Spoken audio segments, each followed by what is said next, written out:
ការងារគឺជាកញ្ចក់ឆ្លុះបញ្ចាំងពីអត្តចរិតរបស់មនុស្សតាខ្ញុំគាត់ប្រាប់ថាមនុស្សស្អាតសង្ហាជារឿងដោយឡែកតែបើចង់ដឹងពីចរិតពិតរបស់គេទៅមើលការងារដែលគេធ្វើទៅដឹងហើយមនុស្សធ្វើការហ្មត់ចត់ជីវិតរបស់គេក៏ហ្មត់ចត់ដែរមនុស្សធ្វើការបែបចុងដៃចុងជើងជីវិតរស់នៅរបស់គេក៏មិនគួរឲ្យទុកចិត្តដែរចុងដៃចុងជើងដូចគ្នា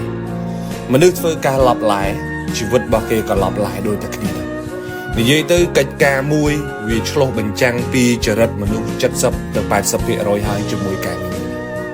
កាលពីខ្ញុំនៅតូចលោកតាគាត់បង្រៀនថាការងារអីក៏ដោយបើស្រឡាញ់ចាំធ្វើបើមិនស្រឡាញ់កុំធ្វើហើយបើបានជាធ្វើហើយត្រូវតែគោរពឲ្យតម្លៃការងារនោះគាត់ថាការងារវាលើកមុខមនុស្សតែការងារវាក៏លក់មុខមនុស្សដូចគ្នាកាន់ការងារតូចក៏ដោយធំក៏ដោយត្រូវធ្វើវាឲ្យមាំកុំធ្វើលេងគាត់ប្រាប់ថាមានការងារធ្វើត្រូវគិតរឿង3ដូចមុំចក្រានអញ្ចឹងហើយកុំភ្លេចខ្លួនឲ្យសោះទី1គាត់ផ្ដាំថាបើធ្វើការមានការងារធ្វើត្រូវធ្វើឲ្យលឿនកុំធ្វើសើកកុំធ្វើមើកធ្វើឲ្យដូចខ្លាចគេដដើមធ្វើអញ្ចឹងរៀនធ្វើការឲ្យលឿនឱកាសយើងមានច្រើនជាងអ្នកដទៃគេធ្វើបានមួយយើងធ្វើបានពីរ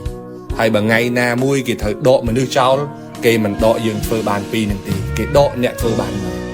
ពេលធ្វើការត្រូវគិតថាការងារនឹងវាប្រៀបដូចជាការងាររបស់យើងចឹងការងារបង្រៀនមនុស្ស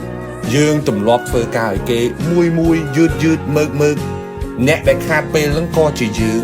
ហើយអ្នកបង្កើតទម្លាប់អាក្រក់នៃការធ្វើការហ្នឹងក៏ជាយើងដូចគ្នា